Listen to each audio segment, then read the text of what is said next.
I got home a little earlier than usual that day.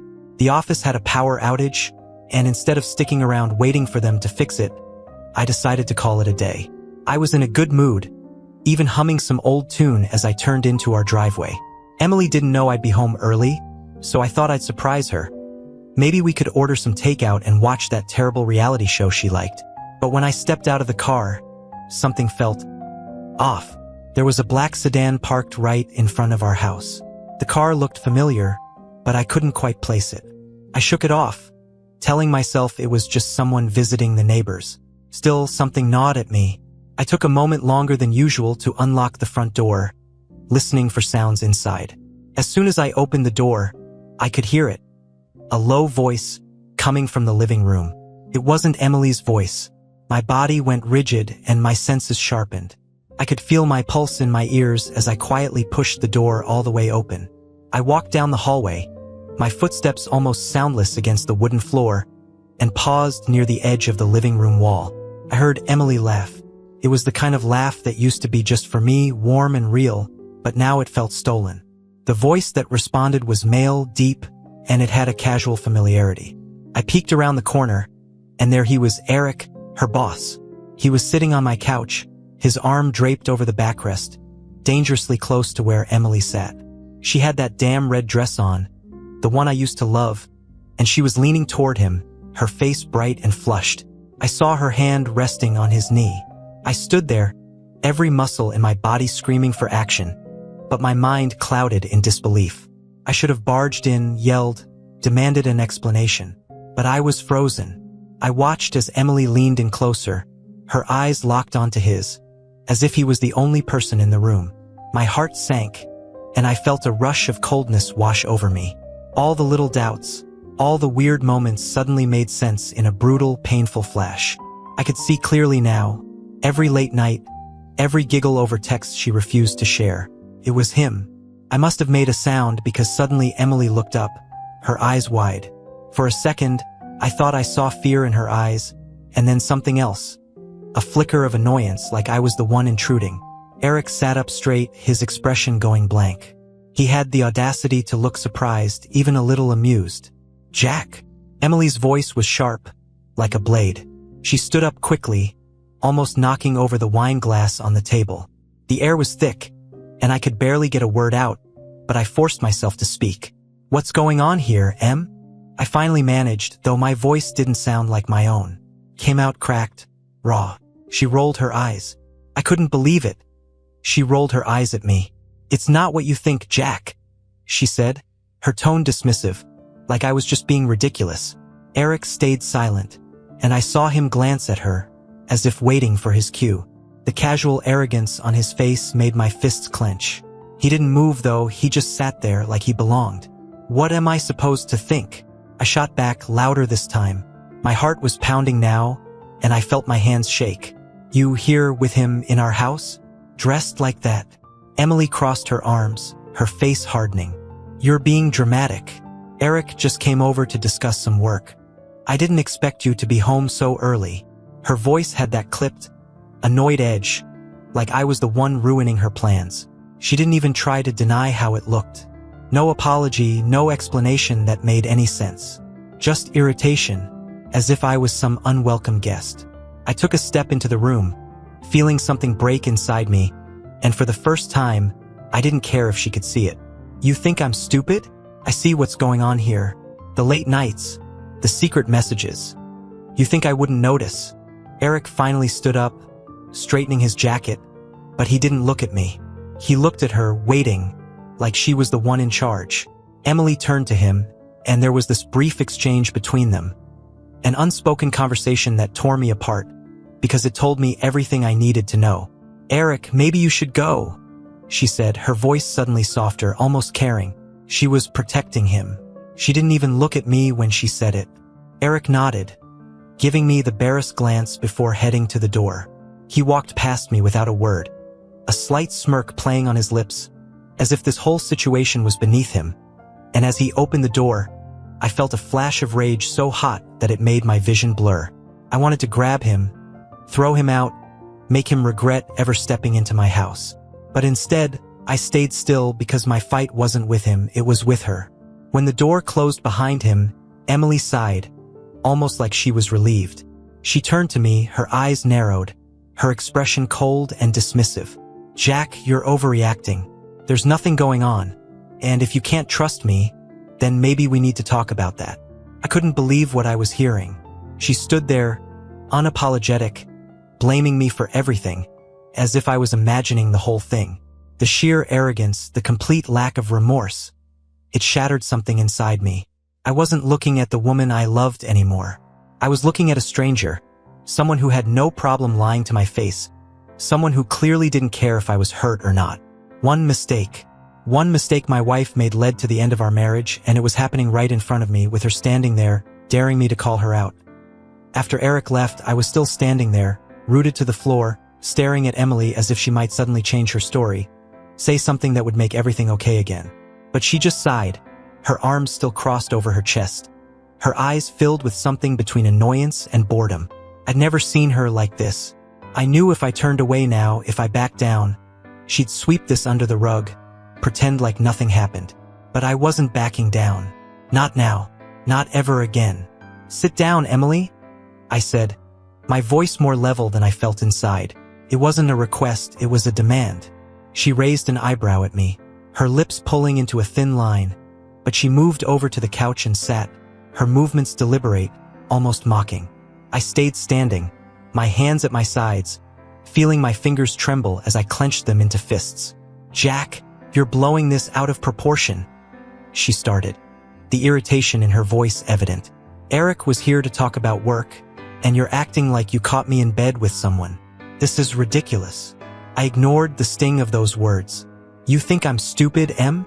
I asked, leaning forward slightly, my eyes locked on hers. You think I don't see what's going on? The secret messages, the late nights, the way you laugh at his jokes. I'm not an idiot. I know when my wife is lying to me. She didn't flinch. There was no shame, no guilt, just that tired, almost patronizing expression on her face. Jack, you don't understand, she said, shaking her head.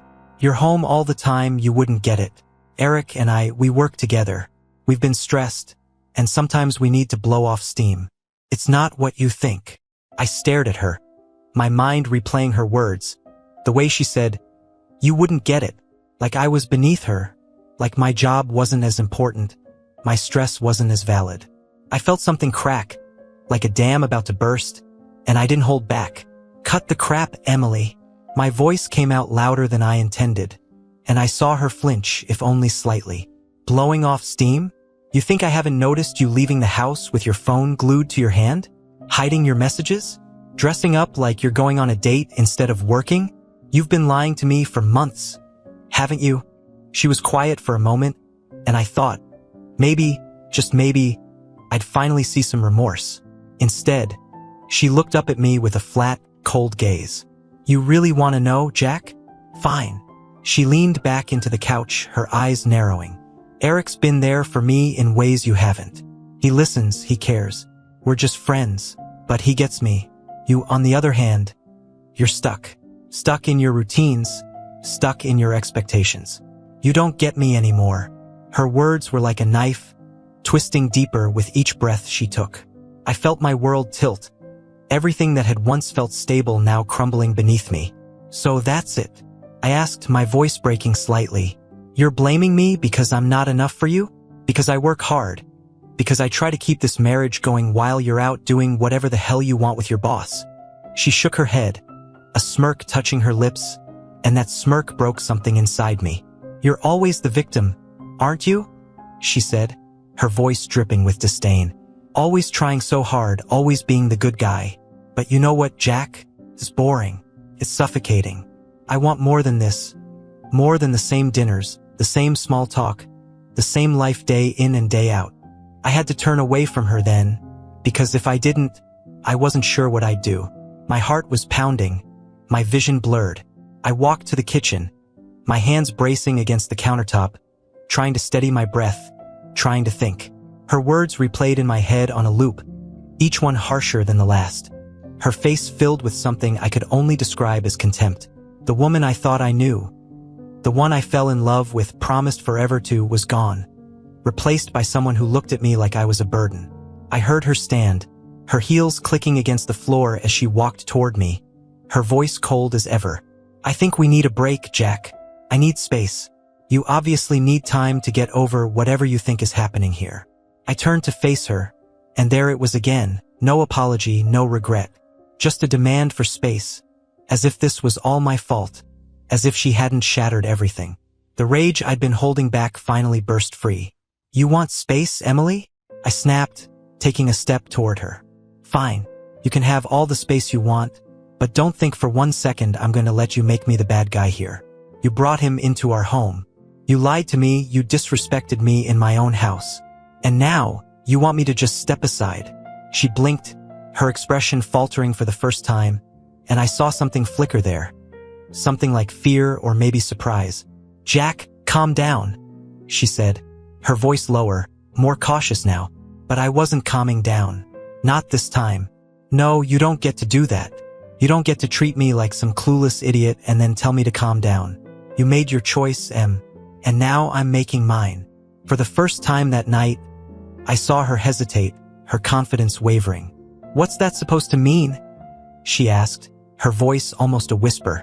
"It means I'm done," I said, the words feeling final, even though they scared me. "I'm not going to live like this, wondering every night if you're lying to me. I deserve better. I don't know who you are anymore, and maybe I never did, but I'm done pretending this is something we can fix." She opened her mouth, then closed it, her eyes widening as she seemed to realize I was serious. I watched her, waiting for a response, any response that might make me believe she still cared. But all she did was stand there, her face blank, and then, finally, she looked away. "Fine," she said, her voice clipped, emotionless. "If that's what you want, then I won't stop you." I stared at her for a moment longer, hoping for something, anything, that might make me want to fight for us. But there was nothing, just the echo of her indifference. "Yeah," I said, my voice barely above a whisper. "I guess it is." The days that followed felt like a blur, like I was living in a half-empty version of my own life. I took the guest room and Emily stayed in our bedroom. We moved around each other like ghosts, barely speaking. I would get up, get dressed, leave for work, and when I came back, she'd already have found something to keep her out. Another late night at work, or maybe a girl's night that I no longer believed in. I wanted to confront her again, force her to look me in the eyes and tell me the truth. But there was a wall between us now, one she'd built and I was too exhausted to tear down. I thought maybe, just maybe, she'd try to fix things. Say she was sorry, try to talk to me about what happened. Instead, it felt like she was waiting for me to be the one to give up completely, to let her off the hook so she could be free of the burden of pretending she still cared. One night, I came home to find her sitting in the kitchen. It was late, and she was nursing a half-empty bottle of wine. She looked up when I walked in, her eyes narrowing slightly, as if my presence was some kind of inconvenience. I couldn't help but notice that she was still in her work clothes, her makeup smudged just slightly, her hair tied back loosely, and for a moment, she looked like the Emily I used to know. But the illusion broke as soon as she spoke. "You're home early," she said, her voice flat. She took another sip of wine, not bothering to offer me any. Her words were sharp, meant to keep me at a distance. "Work finished on time," I replied, just as flatly. I moved to the counter, grabbing a glass of water, feeling the tension coil in the air between us. I should have just walked away, gone to the guest room and left her alone. But something in me couldn't take it anymore. I turned, leaning against the counter, my eyes on her. "Emily," I said, and I saw her shoulders tense slightly. "We need to talk. About everything." She looked up at me, her expression already set in a frown. "What's there to talk about, Jack? We've been through this. You made your decision. You said you were done." "Yeah, I did," I said, my voice steady, though inside I felt anything but. "But I need to know the truth. You owe me that much," she sighed, rolling her eyes. "Jack, we've been over this. There's nothing more to say. You just can't handle that I have friends outside of this marriage. That's not my fault." My blood boiled at her words, the sheer audacity of her rewriting everything that happened, turning it around on me. You're calling that friendship? I said, my voice rising. Sneaking around, lying to me, bringing him into our house?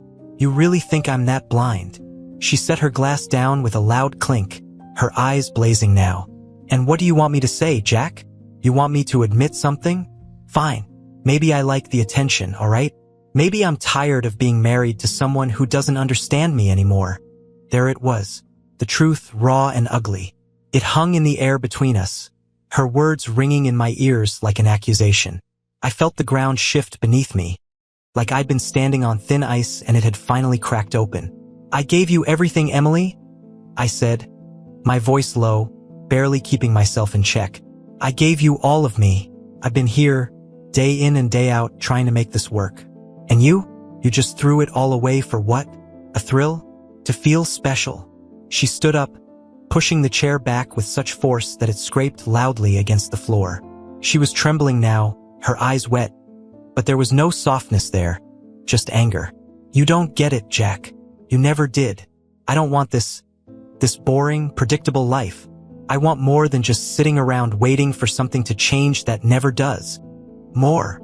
I repeated, the word tasting bitter on my tongue. You want more than a husband who loves you? A home? A life we built together? I shook my head, a hollow laugh escaping me. What does more even mean, Emily? Because right now, it looks like more just means throwing away everything that mattered for some guy who doesn't give a damn about you. For a moment, I saw her falter, her lips parting as if to speak, but then her face hardened again. You think you know everything, don't you? She snapped, her voice breaking slightly. Eric cares about me in ways you don't. He listens. He doesn't judge me. He doesn't just expect me to be content with what's here. I felt something cold grip my chest. I took a step closer, staring into her eyes, and I spoke with a steadiness that surprised even me. So, that's it? You want Eric, then? You want to throw away 7 years of marriage for a guy who sits in my living room with his arm around my wife like he owns the place? She didn't answer. She just looked at me, her jaw set, her eyes refusing to meet mine. And that silence, that refusal to even say anything, broke me in a way her words hadn't. I realized then that she wasn't going to fight for us. She wasn't even willing to pretend that I mattered enough for her to try. I nodded, the finality of it settling in my chest like a heavy stone. All right, I said, turning away, my voice barely above a whisper. If that's how it is, then I'm done, for real this time.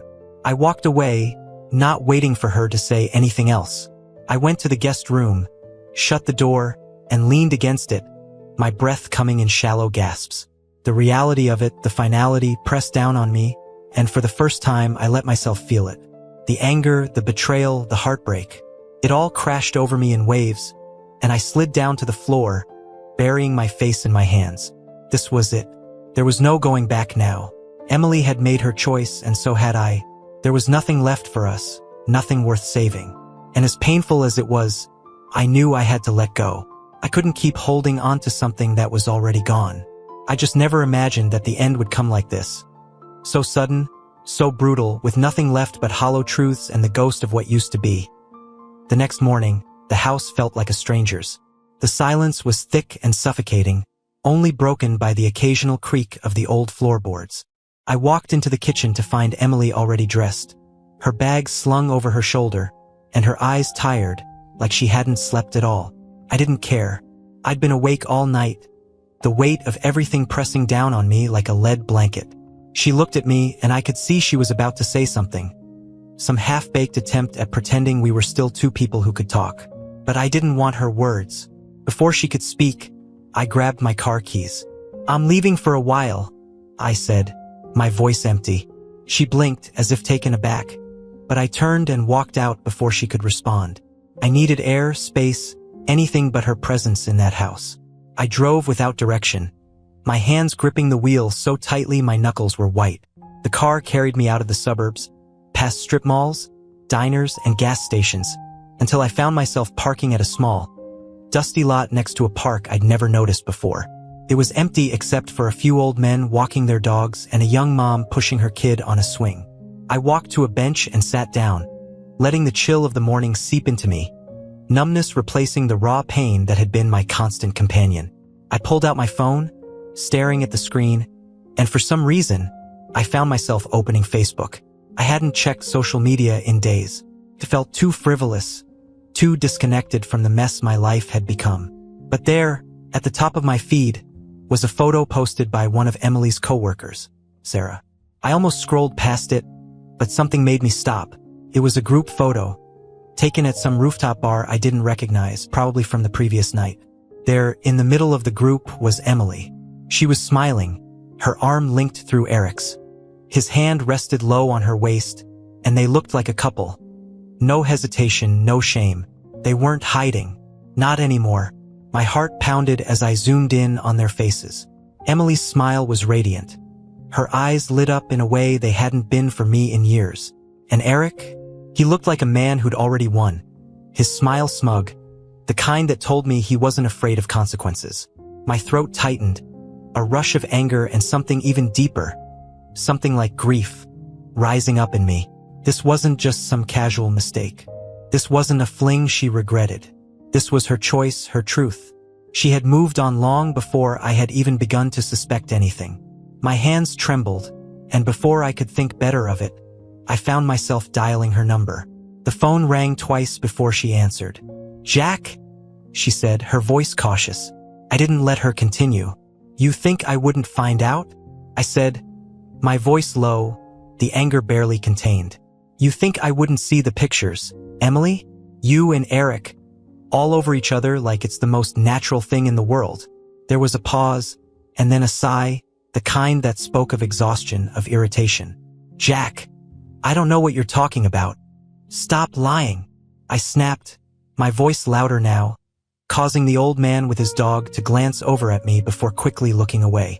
"I saw it. You two last night. I guess blowing off steam means wrapping yourself around him in public now." There was silence on the other end. For a second, I thought she'd hung up, but then she spoke, her voice cold, devoid of any warmth. "I didn't mean for you to see that, Jack. But I guess it doesn't matter now, does it? I told you I need more. Eric gives me that. I'm not apologizing for it anymore." I laughed, but there was no humor in it. It was bitter, harsh. "You didn't mean for me to see it? You didn't mean for me to find out? So what was the plan, Emily? Keep sneaking around until I gave up? Until I just packed my bags and walked away without a word? Jack, you've already made it clear you're done. What else do you want from me?" Her voice was ice, but beneath it, I could hear something. Maybe fear, maybe guilt. I clung to that, desperate for any sign that she still cared, even a little. "What I want," I repeated, my voice breaking. "I want to know why. Why wasn't I enough? Why did you feel the need to destroy everything we built together? I want to know if any of it even mattered to you." She was quiet for a long time, and I waited, my breath held, hoping for something, anything, that might make sense of all this. When she finally spoke, her voice was tired, almost resigned. "It mattered, Jack, but people change. I changed, and maybe I should have been honest sooner, but I didn't know how. I didn't want to hurt you." I closed my eyes, the weight of her words settling into my bones. "You didn't want to hurt me?" I repeated softly. "Emily, you lied to me every single day. You brought him into our home. You let me think I was the problem while you were out there building a life with someone else. I didn't plan for this to happen," she said, her voice barely audible now. "It just did." I felt something inside me finally snap, the last thread of hope I'd been clinging to unraveling completely. "You know what, Emily? I don't care anymore. You made your choice. You want Eric, you can have him. I'm done trying to understand." There was no response, just silence. I hung up, the emptiness inside me replaced by a strange, hollow clarity. I stared at the phone for a moment longer before tossing it onto the bench beside me. I looked up at the sky, gray clouds gathering, and for the first time in weeks, I felt something like relief. The truth was out. Ugly and painful, but real. There was no more pretending, no more waiting for her to come back to me. I knew now, without a doubt, that she wasn't going to. And maybe she never had been mine to begin with, not really, not fully. It hurt, but it was also freeing, like a weight being lifted off my chest. I stood up, taking a deep breath, feeling the chill of the air fill my lungs. I didn't know what came next, but I knew I couldn't keep living in that house, couldn't keep hoping for a version of Emily that no longer existed. It was time to let go, to face the reality that this chapter of my life was over. I walked back to my car, my steps steady, the decision made. It was time to go home, pack my things, and leave. Emily wanted more, and I deserved more than this. More than the lies, the betrayal, the hollow excuses. I deserved a chance to start over, without her shadow looming over me. As I drove away from the park, the clouds above finally burst, the rain falling in heavy drops against the windshield. And for the first time in a long time, I didn't feel like I was drowning. I felt like I could finally breathe again. That I pulled into the driveway of our house. The rain coming down in thick sheets, the wipers doing a poor job of keeping the windshield clear. I stared at the front door, wondering how it had all come to this. How the place I had called home had turned into something else entirely. A symbol of everything that had gone wrong. I knew what I had to do now. There was no more waiting, no more hoping for a miracle. It was time to walk away. I stepped out of the car, the rain soaking me instantly, but I didn't care. I marched up to the front door, opened it, and walked into the house. The lights were off, and the air inside was cold and stale. Emily was nowhere in sight. I felt a strange sense of calm as I made my way down the hallway toward the bedroom. I pushed open the door to find her clothes still hanging neatly in the closet. Her perfume bottles lined up on the dresser, each one a reminder of the life we had shared. I grabbed a suitcase from the top shelf and began tossing my clothes into it. Shirts, jeans, socks, all of it going in without thought. I didn't care about being neat. I just wanted to be out of here, away from this place that had become a cage. I could feel my heart pounding, the weight of everything finally bearing down on me, but I didn't stop. I threw my toiletries into a bag, zipped it up, and turned to leave. As I stepped out of the bedroom, I heard the sound of the front door opening. I froze for a second, and then I heard her voice, soft, almost hesitant. "Jack." I turned, and there she was, Emily, standing in the entryway, her hair damp from the rain, her eyes widening when she saw the suitcase in my hand. For a moment, neither of us spoke, the tension between us palpable, like the calm before a storm. "You're really doing this?" she asked, her voice barely above a whisper. There was something in her eyes, fear, maybe regret, but I didn't trust it. Not anymore. "Yeah, I am," I replied, my voice steadier than I felt inside. "There's nothing left for me here, Emily. You made sure of that." She took a step forward, her expression changing, her eyes narrowing slightly. "So that's it? You're just going to leave? What did you expect?" I snapped, unable to hold back the bitterness. That I'd stay? That I'd keep living here, pretending like everything is fine while you run off with him? You don't get to have both, Emily. You don't get to keep me on a leash while you're with someone else. Her jaw tightened, and I saw a flash of anger in her eyes. "I never asked you to stay, Jack. You're the one who's been making this so difficult. I told you I needed space, and all you've done is push and push, trying to make me feel guilty." I laughed, a harsh, humorless sound. "Guilty? You should feel guilty, Emily. You lied to me, you betrayed me, and you've been treating me like I'm the problem this entire time. I'm not the one who brought someone else into our marriage." She crossed her arms over her chest, her face hardening. "You think this is all my fault? You think you didn't play a part in this? You were always so predictable, Jack. So wrapped up in your routines, in your idea of what our life should be. You never saw me. You never really listened." I felt a surge of anger so intense it almost scared me. "I never saw you?" I repeated, my voice rising. "I was always there, Emily. I tried to be what you needed, I tried to make you happy, and you threw it all away for a fling with your boss. Don't you dare stand there and blame me for your choices." She opened her mouth to respond, but I didn't give her the chance. I dropped the suitcase by the front door and walked up to her, my hands shaking. "You know what, Emily? I loved you. I gave you everything I had, and maybe that wasn't enough for you, but it was real. And now I see that you're not the person I thought you were. You're selfish, and you're cruel, and I can't do this anymore." For a moment, her expression softened, and I thought I saw tears welling up in her eyes. But then she blinked, her face going cold again, her chin lifting defiantly. Maybe I am selfish, she said, her voice sharp, but at least I know what I want. And it's not this. The words hung in the air, heavy and final. I stared at her, feeling the last remnants of hope wither away inside me. There was nothing more to say, nothing that could change what had already been broken beyond repair.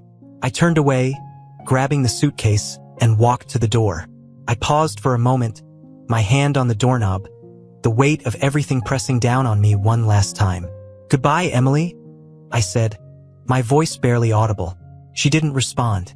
I heard her take a breath, but the words never came, and I knew they wouldn't. I opened the door, stepping out into the rain, the cold air hitting me like a slap to the face. I walked to my car, threw the suitcase in the trunk, and climbed in, my hands trembling as I gripped the steering wheel. As I drove away, the house fading in the rearview mirror, I felt a strange mixture of emotions. Grief, anger, relief. It was over. The life I thought I had, the future I imagined. It was all gone, shattered by lies and betrayal. But as the miles stretched out before me, I also felt something else. A small flicker of hope, buried deep beneath the pain. I didn't know where I was going or what came next, but I knew one thing for certain. I was finally free. Free of the lies, free of the deceit, and free of the woman who had broken my heart. And as much as it hurt, there was a part of me that was ready to start over, to find out who I was without her. The rain pounded against the windshield, and I turned on the radio, letting the music fill the car, drowning out the echoes of the past. It wasn't going to be easy, but for the first time in a long time, I felt like I was headed in the right direction. Away from her, away from the broken promises, and toward something, anything, better. That I drove until the rain became a drizzle, until the houses turned into open fields, and the city lights faded into the distance. I had nowhere specific in mind, but my mind kept replaying everything that had happened. The words Emily had thrown at me, the coldness in her eyes. I knew I needed a place to stop, to think, to figure out my next move. After a couple of hours, I ended up at a small motel, the kind of place where nobody asks questions and nobody cares. It wasn't much, just a small room with a bed, a dresser, and a TV that probably only got 2 channels, but it was quiet and that was all I needed. I checked in, tossed my suitcase on the floor, and sat on the edge of the bed, staring at the wall. I pulled out my phone, a strange compulsion urging me to scroll through my old photos. Photos of Emily and me from happier times. There we were on our anniversary last year, smiling in front of some fancy restaurant. There she was at the beach, her hair blowing in the wind, laughing at something I'd said. It all looked so perfect, like a life I could barely recognize now. The lies had tainted every memory, twisted every smile into something false. I shut the screen off and threw the phone onto the bed, the weight of it all crashing down on me. A knock on the door broke through my thoughts, startling me. I wasn't expecting anyone. I stood up cautiously, moving towards the door, my pulse quickening. I cracked it open just enough to see who it was. Jack. It was Sarah, Emily's coworker, the one from the photo. I opened the door wider, my confusion evident. She was standing there, her hair damp from the rain, her eyes looking both determined and nervous. "Sarah, what are you doing here?" I asked, my voice a mix of confusion and suspicion. She stepped closer, glancing around as if she was making sure no one else was watching. "Can I come in?" she asked, her voice low, almost conspiratorial. I hesitated for a moment, then stepped back, letting her in. She walked in quickly, her gaze darting around the room before she turned back to me. "Jack, I know this is probably weird, me showing up like this, but I had to talk to you. You need to know the truth about what's been going on." My stomach tightened at her words. "The truth?" I asked, my voice barely concealing the bitterness. "I think I already know the truth, Sarah." Emily made it pretty clear. Sarah shook her head, her eyes wide. "No, Jack, you don't know everything. Emily and Eric, it's worse than you think." I felt the floor drop out from under me. Worse? How could it possibly be worse? I took a deep breath, trying to steady myself. "Just tell me, Sarah, what is it?" She bit her lip, her eyes filled with something that looked like regret. "Emily and Eric have been planning this for months.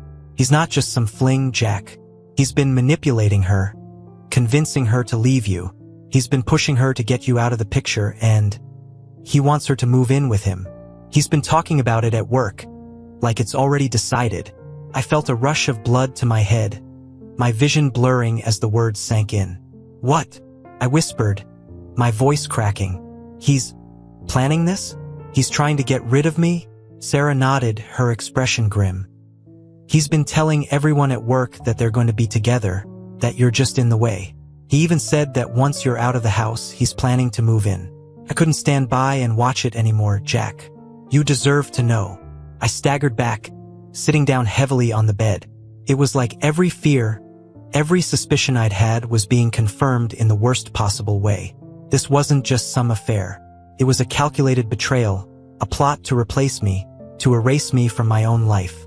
I looked up at Sarah, trying to process everything. Why are you telling me this? I asked. Why now? She hesitated, then sat down in the chair across from me. Because it's not right, Jack. I've known Emily for a long time, and this isn't her. Eric's manipulative. He has a way of getting inside people's heads, making them do things they wouldn't normally do. I think Emily is confused, and I think she's made a huge mistake. But you deserve to know what you're up against. You deserve a chance to fight back, if that's what you want. My hands were shaking, the anger inside me building to a boiling point. All the hurt, the betrayal, the confusion, it was all being replaced by something else now. A need for answers, a need to confront this head-on, to finally take control of a situation that had spiraled beyond my grasp. I stood up, pacing the small room, my thoughts racing. Fight back, I repeated, the words feeling foreign in my mouth. How am I supposed to fight back against this? She's already made her choice. Sarah shook her head, her eyes following me as I moved. Maybe she has, but maybe she hasn't. You need to confront Eric, Jack. You need to show Emily who he really is, what he's been doing. She's been in his shadow for so long, she doesn't see it. But if you confront him, if you expose him for what he is, maybe she'll realize what she's giving up. I stopped, turning to face her, my heart pounding. And what if she doesn't? I asked, my voice raw. What if she still chooses him? Sarah looked at me, her eyes filled with a mixture of sympathy and determination. Then at least you'll know, Jack. At least you'll have done everything you could. And you can walk away knowing it wasn't your fault. I stared at her, the weight of her words sinking in. She was right. I had been passive for too long, letting things happen to me, letting Emily and Eric decide the fate of my life. If I wanted closure, if I wanted to truly move on, I had to face this. I had to confront the man who had torn my life apart and force him to answer for it. I took a deep breath, nodding slowly. Okay, I said, my voice steadier now. I'll do it. I'll confront him. But I'm not doing this for Emily. I'm doing it for me, to end this once and for all. Sarah stood up, a small smile touching her lips. That's all you can do, Jack. Just make sure you're ready. Eric's not gonna back down easily. I nodded, the resolve hardening inside me. I didn't care if Eric fought back. I didn't care if it ended in a screaming match or worse. I needed to do this, not to win Emily back, but to take back my dignity, to reclaim my life from the people who had tried to steal it from me. As Sarah left, I sat back down, staring at the rain-streaked window, my heart pounding with a mixture of fear and determination. The confrontation was coming, and it was going to be messy, but I was ready for it. I was done being the victim. It was time to face Eric, to tear down the lies, and to finally put an end to this nightmare. One way or another, this was going to end on my terms. The next day, I felt like I was running on adrenaline alone. I didn't sleep much, the weight of what I was about to do keeping me wide awake in that dark motel room. I kept going over the conversation with Sarah, every word she'd said, every detail. The plan formed in my head like a knot slowly tightening, one I was determined to see through. I drove back to the city, my eyes glued to the road as the early morning light cut through the fog. I didn't head home. Instead, I went straight to Eric's office. I knew his schedule. I knew what time he came in when he'd be alone. All those nights Emily talked about work made sure I knew far more about this man than I ever wanted to. I parked across the street and waited, my hands clenching and unclenching the steering wheel. Part of me kept thinking I should just leave, drive away, and let this all fade into the past. But the other part of me, something raw, something angry, needed this. I needed to look this man in the eyes, see the one who'd stolen everything, and make him understand that I wasn't going to just disappear. An hour later, I saw him, Eric, walking up to the office building, his suit perfectly pressed, his hair slicked back. He had this look of complete arrogance. A man who thought he'd already won. That was all I needed. I got out of the car, slamming the door behind me, and crossed the street. My heart was pounding, and every step brought me closer to the confrontation that I knew had been a long time coming. I reached the front of the building just as he was swiping his keycard. "Eric!" I called out, my voice echoing in the empty morning street. He turned, startled, and for a moment, I saw his confusion, then recognition. His eyes widened slightly, but he quickly masked it with that smug expression, the one that made my blood boil. "Jack?" he said, his voice calm, almost amused. "What are you doing here?" I stepped closer, my fists clenched at my sides. "We need to talk," I said, my voice tight, barely keeping the anger from spilling over. "Right now." He looked around like he was making sure no one else was there to witness this, then shrugged. "All right," he said, his tone casual. "Let's talk." He gestured towards the side of the building, where a small alley offered some privacy. I followed, my jaw set, my heart pounding so loudly I could barely hear anything else. Once we were out of sight, he turned to face me, his eyes cold, a smirk playing on his lips. "So what's this about, Jack?" he asked. "Emily? I thought you'd already moved on."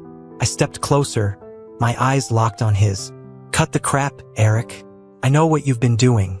I know how you've been manipulating her, convincing her to leave me. You've been planning this for months, haven't you? Telling everyone at work that I'm just in the way?" He didn't even flinch. Instead, he chuckled, shaking his head. Jack, Jack. You really don't get it, do you?" He took a step forward, his voice lowering, his eyes narrowing. "Emily's not some puppet I'm controlling. She made her own choices.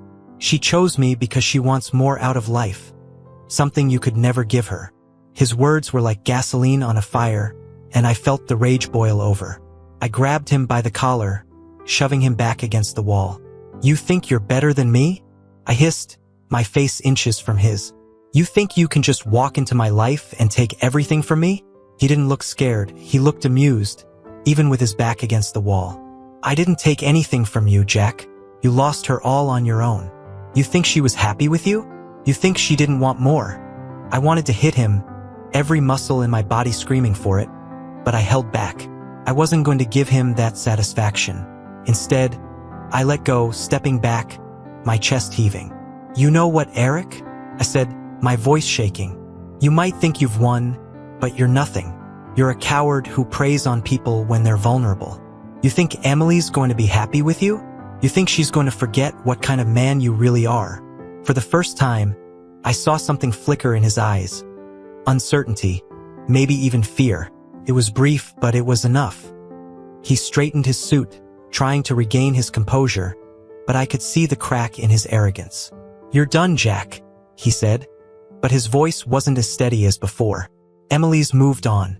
You should too." I shook my head, a bitter smile tugging at my lips. "No, Eric. I'm done with you. I'm done with her lies, with this entire mess. But I promise you one thing, you'll regret this. One day you'll see exactly what you've taken, and it won't be worth it. Not for her, not for anyone." He didn't respond, just stared at me, his jaw clenched. I could see the anger there now, the realization that he couldn't intimidate me, couldn't push me aside like I was nothing. I turned and walked away, leaving him standing there in that alley, his perfect suit wrinkled, his composure shattered. I walked back to my car, my hands still trembling, but I felt something different now, a sense of closure, of release. I had faced him, looked him in the eyes, and I hadn't backed down. I had taken back a piece of myself that I'd lost in all the lies and betrayal. As I drove away, I didn't feel the same anger that had driven me there. Instead, I felt a strange sense of peace. I knew this wasn't over, not entirely. There was still Emily, still the mess of our marriage to sort out. But I had taken the first step. I had stood up for myself, confronted the man who had tried to steal my life, and I had walked away with my dignity intact. And as I drove through the city, the sun finally breaking through the clouds, I knew that this was the beginning of something new. I didn't know what lay ahead, but for the first time in a long time, I felt ready to face it, ready to rebuild, to find out who I was without her, without the weight of her betrayal hanging over me. This was my life, and I wasn't going to let anyone take it from me again. I didn't go back to the house right away. After the confrontation with Eric, I needed time to clear my head, to let the adrenaline seep out of my system, leaving space for something else. I drove until I reached a place from my past, a spot by the lake where I used to come as a teenager whenever I needed to think. It was quieter than I remembered, but the water still had that calming ripple, that endless horizon stretching out towards something unknown. I parked the car, stepped out, and walked down to the shore, the damp earth sinking beneath my shoes. The air was fresh, and I took a deep breath, feeling a strange mixture of exhaustion and relief. The tension that had gripped my chest for weeks slowly began to release. I sat on a rock by the water's edge, watching the light dance over the surface, listening to the wind in the trees. For the first time in a long while, I allowed myself to be still. All the anger, all the bitterness. It was still there, but it wasn't as consuming as before. I thought about everything I had said to Eric, the fear I had seen in his eyes when he realized he couldn't just brush me aside. And I thought about Emily, the way she looked at me with so much indifference, as if everything we had shared was disposable. I finally understood that I couldn't change her. She had chosen her path, and maybe she would be happy with Eric, or maybe she'd find herself trapped in the same cycle of dissatisfaction. Either way, it wasn't my concern anymore. I had done what I needed to do. I had fought for myself, not for her, not for our marriage, but for the person I had lost trying to make something work that had been broken for a long time. The sun was setting, turning the sky a brilliant orange, and I found myself thinking about what lay ahead. My entire life had been wrapped around Emily for so many years that I hadn't even thought about what I wanted outside of our marriage. But now, there was an emptiness, a blank slate that felt terrifying and exhilarating all at once. I took out my phone, scrolling past the old pictures, and finally stopped on one of me. Just me, taken before I'd even met Emily. I looked at that younger version of myself, his smile full of optimism and confidence, and I made a decision. It was time to find my way back to that person, or maybe even someone better. Someone who had learned from all of this and could move forward stronger. I deleted all the photos of Emily from my phone, one by one, watching as each memory disappeared into the digital void. It felt like closing a door, shutting off a room in my heart that had been too painful to visit. I didn't need those reminders anymore. They only held me back from what was next. The drive back to the city felt different, lighter. I wasn't carrying the weight of what-ifs and what-could-have-beens anymore. I wasn't thinking about Emily and Eric, about their plans and their lies. I was thinking about myself, about what I wanted to do with this second chance. When I reached the house, the lights were on, and Emily's car was in the driveway.